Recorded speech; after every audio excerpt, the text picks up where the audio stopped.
Hi guys, I'm Hannah, and if you're watching this, you already know that. This is my and my best friend's new YouTube channel. Jen and I are on WW together, and it's been a dream since we started a year ago to do a YouTube channel. So we're jumping in, doing it. Don't know how often we'll post. It'll be weight loss related content. Hopefully we'll get a couple of videos in here with me and Jen talking and answering questions. So if you have any, let us know. This video though is personal. This is my story.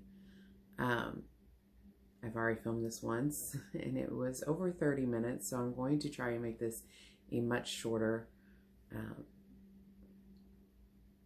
video. When I started with weight loss, specifically this time around when I started WW, I didn't tell anyone because I didn't want anyone to know. I didn't want anybody watching. Now, with the success that I've had so far, that's obviously gone out the window. I'm posting about it. I'm talking to people about it. People are noticing. One of the things that people are noticing is the activities that we're doing. I'm doing a lot of hiking and kayaking, and specifically with the kayaking lately, I've had a lot of people tell me how awesome what I'm doing is and how they can never do it. And when someone says that to me, my response is the standard: if I can do it, anyone can do it. And I watch, because the response whenever someone says that is always the same thing. There's a small smile, a shake of the head, a change in topic, or if not a change in topic, a list of reasons why you can't do whatever it is. And I also know the thought process behind that. At least for me, anytime someone said that to me, was she doesn't know, she doesn't understand, you don't know where I'm coming from, so how can you tell me that I could do it? And my thought process lately has been, when I see that reaction, I want to be like, you don't understand. You don't know all my story. The people in my life right now that see me on a weekly basis have only known me for less than 10 years. Because I moved to this area 8 years ago. And so no one knows the full extent of my weight loss journey, or weight journey, not weight loss, just weight journey. So I'm going to tell you guys kind of how I got to this place. This is a very personal video. It's difficult, some of the things to talk about, because this is really part of my weight loss journey, has been trying to figure out how I let myself get to this point. And so it's emotional sometimes. That's the reason I recorded this once and it was over 30 minutes long. It's hard to talk about. I wrote everything down. There's so much I want to say, but I'm not going to try and say it all in the video. But I want you guys to understand where I come from, because weight comes from a place. Any weight we have, whether it's physical or emotional, it comes from something. And for me, looking back and understanding where my weight came from has helped in my journey. I'm also going to share some very sensitive numbers as far as my weight goes. This isn't something I want to talk about on a daily basis, but I feel like y'all need to know. There needs to be some understanding here. I know that people see the improvement, but there's not a full understanding.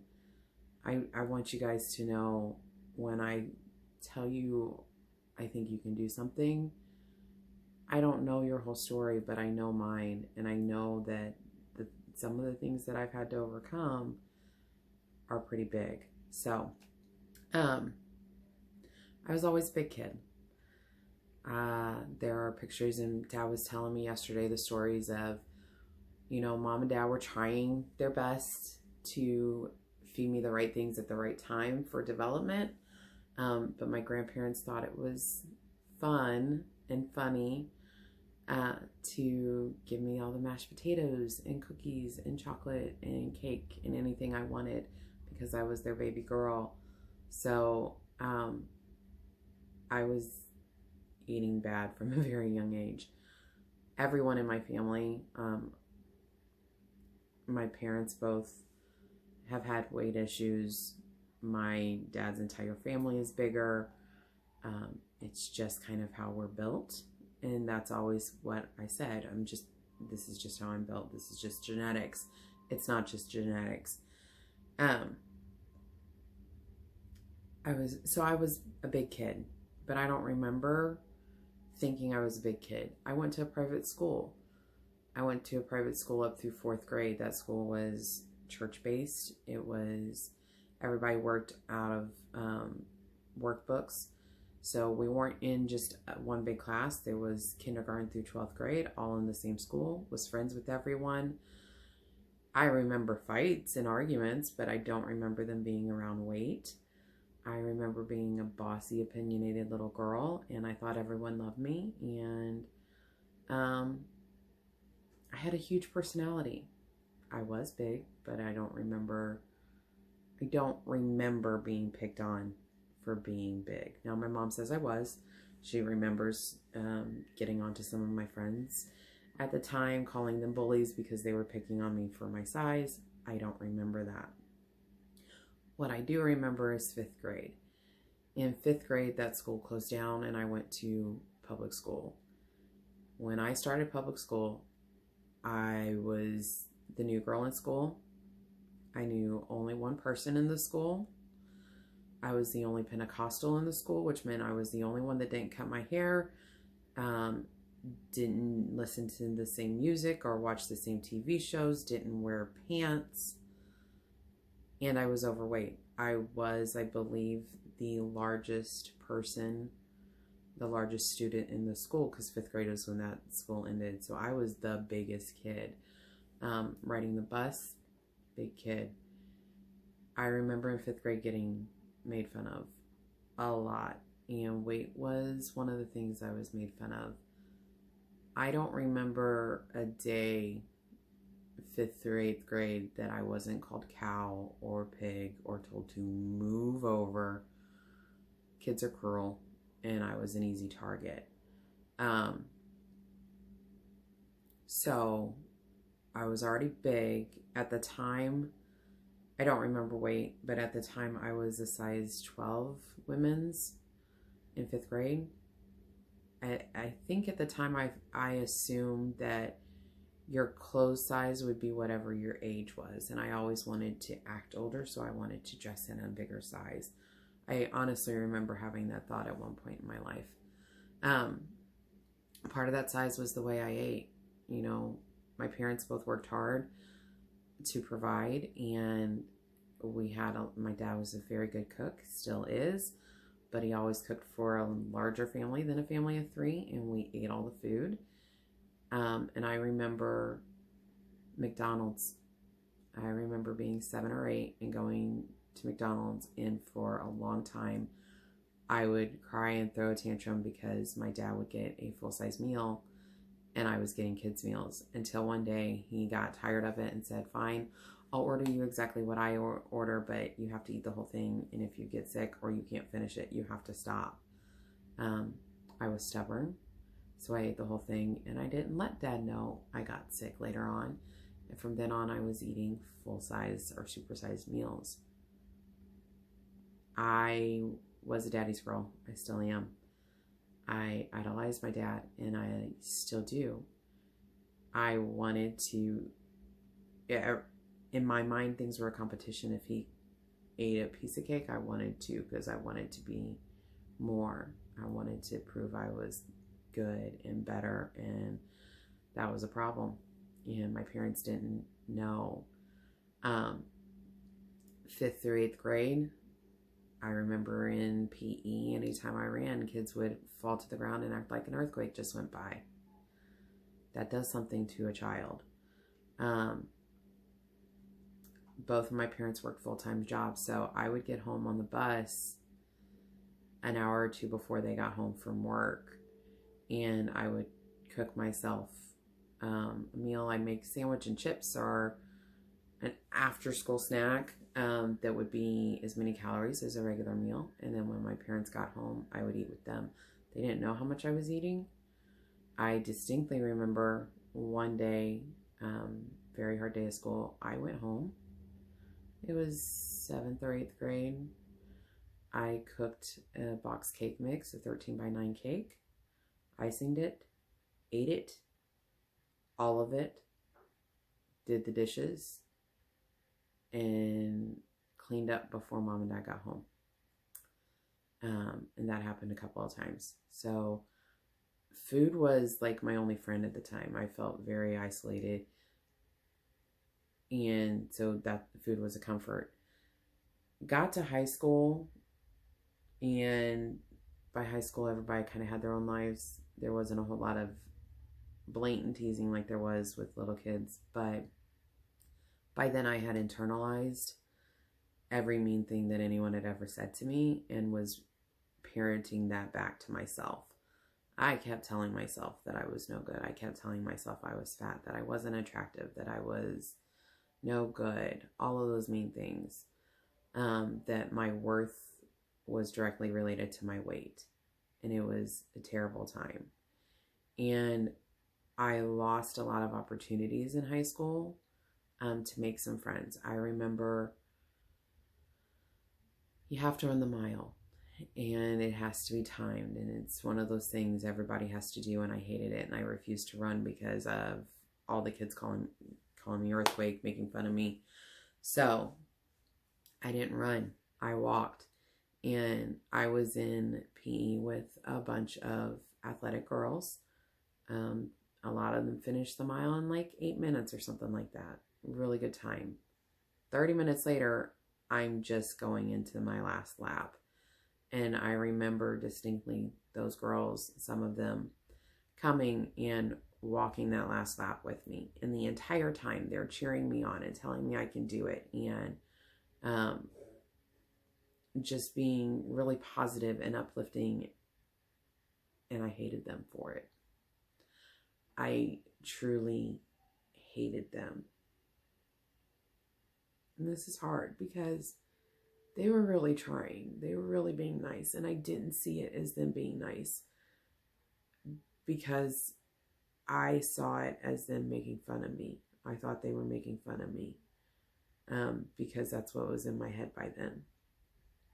And so I was very closed off and mean, and I missed out probably on some friendships there because I've watched, and some of them are still mean.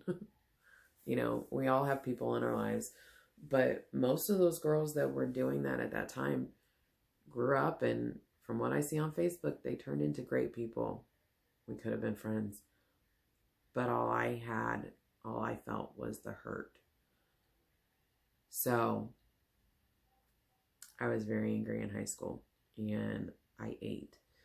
I got a job in fast food, and there was a couple of fast food places in our town, but there was one fast food place on the same exit as our high school, and there was a fast food place on the next exit up. I worked at the one by our high school. I would get out of school. I would drive to the other exit, to the other fast food place. I would get a full-size, large meal. I would eat it on the way back to my job. At my job, I would work, and I would snack on chicken tenders and French fries the entire time, eat a full meal at my break, and then I would come home and eat dessert or a meal with my parents, depending what time I got off. In high school, I was eating like 5 meals a day and snacking. When I stopped working fast food, I was still doing that. Between my junior and senior year, my mom got diagnosed with cancer, and she went through treatments surgery, chemo, radiation for breast cancer. That was all going on my senior year. So senior year of high school, I was working 20 plus hours a week. I was going to school full time. I was doing everything I could to take care of mom in the house and help dad, because dad was working full time and taking care of mom. And I was eating out of necessity. All our foods were really not good decisions at that time, because there wasn't a lot that mom could eat. She couldn't stand the smell of a lot of things. So a lot of bad food decisions, a lot of junk food, a lot of fast food. Food was comfort and survival. When I went to college, so by the time in 5th grade, I was size 12. By the time I got out of 8th grade, I was size 16, 18. By the time I graduated high school, I was size 22, 24. Now, something you need to know about women's sizing is the further up those sizes go, the wider range of body types and weight that the sizes can encompass. So 22, 24, I don't know how much I weighed when I graduated high school. I go to college away from home, and I had no friends. And I was trying to figure out who I was. And I lost myself for a while. I wasn't making friends my first year. So I started parroting and mirroring everyone else's behaviors.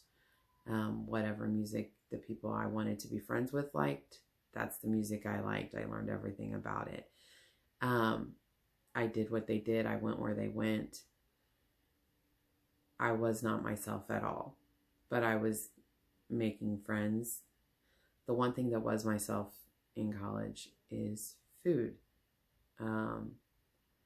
We had a kitchen in our dorm room, and on the weekends I would make big meals, big things. Of tacos was the most common one.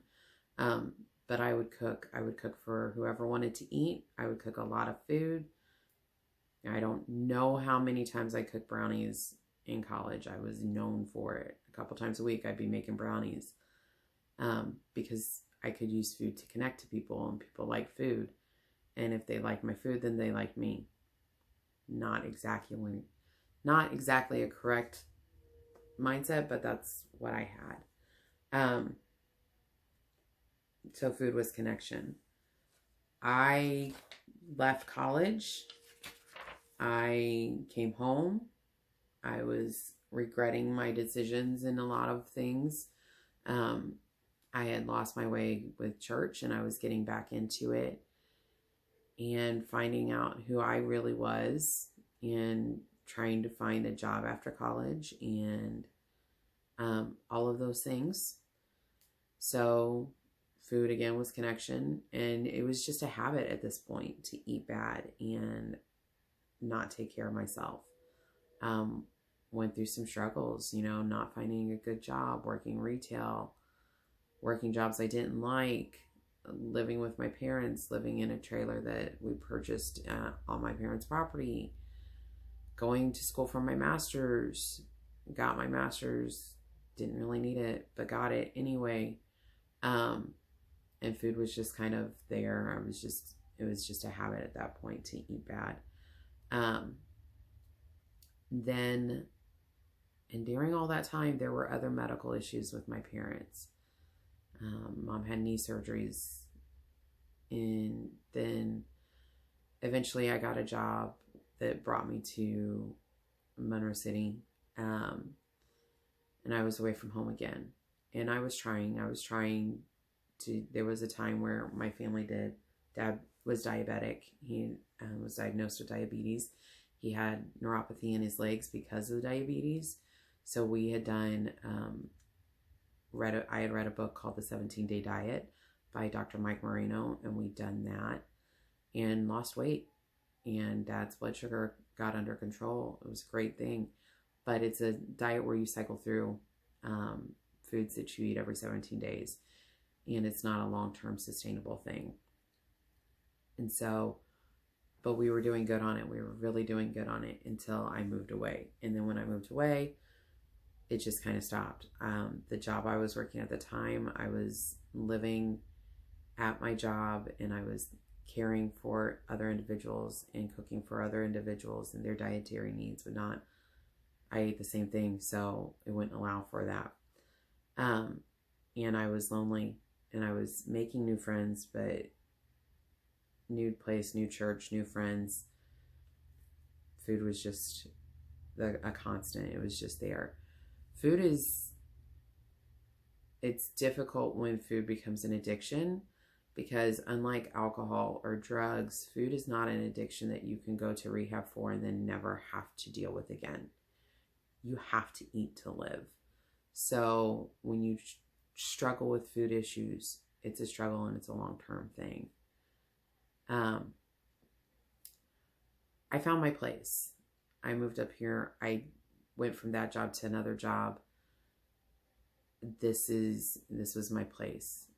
This is my home now. Mom got some other health issues come up. Mom and Dad moved up here. I found friends. I found myself. And I started looking for a healthy way of living. I should say that by the time I got out of college, excuse me, I was a size 26, 28. And that is pretty much where I stayed. Jen and I became friends 5 years ago, really close friends. And we started supporting each other on our journey, not just for weight loss, but for healthy living. We both have reasons that we wanted to live healthy. Those reasons, a lot of them happen to be her children, because I've got a lot of kids in my life, even though I don't have kids, and I want to do things with them, and I want to be healthy for them. And the lifestyle of just sitting on the couch and eating was not what I wanted to see those children do. So we did 17-day diet. We had some success. We'll talk more about that maybe later. I recommend 17-day diet just as a book to read, because Dr. Mike Moreno is hilarious. And it helped with my understanding. It helped break some bad habits. I then, in August of 2018, did a program called Noom. It was an app on the phone. It dealt a lot with the psychology, which helped me rethink some things. But it also was not a long-term program sustainable for me. So April 1st, we started WW. When we started WW, neither of us really wanted to do it. She just had a baby. I knew I needed to lose weight. I knew I wouldn't do it by myself. I knew that she had the type of personality that if she could get started on WW and follow the program, she would be successful. She thought it would work great for me. We basically both started the program for the other person because we thought the other person would be successful. We were both right that the other person was successful. We were both wrong that it didn't work for us. I think for myself, I had the mindset. I started the program and I was ready to address my issues. So the largest clothing size, the largest clothing item I ever wore was a size 36 in women's. Weight numbers that I do know. When I started Noom, I was on Noom for almost 2 months before I found a scale that would weigh me. I refused to go to the doctor's office and be weighed, but I couldn't purchase a scale locally. I had to find a website with bariatric scales and order that, and it had to be delivered. So I was 2 months into the program before I weighed myself. At the time, I was losing 2 to 3 pounds a week once I started weighing myself. So my heaviest known weight in 2018 was 475 pounds. If you do the math, my heaviest weight was over 500. In the future, that's the number I'll be using as my heaviest weight, because I know that that's what it was. I just never stepped on the scale at that. When I started WW, I was at 450 pounds. And currently, as of today, I'm at 359. So from my highest weight, I have lost 141 pounds in from August of 2018 to now. It's June of 2020. That's a big loss in a sustainable way. From my known weight of 475, it's 116 pounds. 90 pounds of that is on WW since April 1st of 2019. That's huge. I'm doing things this year that I've never done in my life. I walk 3 miles on average. If I decide to walk, if it's not over 2 miles, I don't consider it as exercise. When I started WW, I couldn't walk a half mile. I bike and I kayak. Those are things I do now that I couldn't do before. So when I say if I can do it, anyone can do it, you really can. And when I see something now that I think I can't do, I don't say I can't do it. I say I can't yet.